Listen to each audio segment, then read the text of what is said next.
দর্শক, এই মুহূর্তে আছি অন্তর্বর্তীকালীন সরকারের প্রধান উপদেষ্টা ডক্টর মোহাম্মদ ইউনূসের বাসভবনের সামনে। আপনারা দেখতে পাচ্ছেন এখানে ছাত্র জনতারা কিন্তু এখানে অবস্থান নিয়েছেন। গতকাল রাত থেকে কিন্তু তারা এই আন্দোলন চলমান রেখেছেন। তাদের দাবি হচ্ছে একটি দাবি, আওয়ামী লীগকে নিষিদ্ধ করতে হবে। আওয়ামী লীগের সকল ধরনের রাজনৈতিক কর্মকাণ্ড নিষিদ্ধের দাবিতে তারা এই প্রধান উপদেষ্টা ডক্টর মোহাম্মদ ইউনূসের বাসভবনের সামনে অবস্থান নিয়েছেন।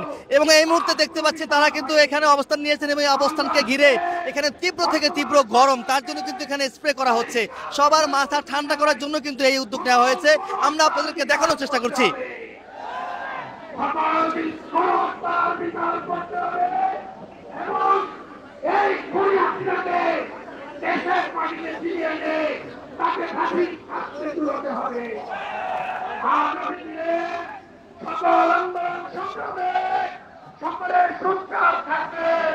সকলকে আহ্বান জানাচ্ছি আজকের এই সমাবেশের সাথে আপনাদের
ভালো করে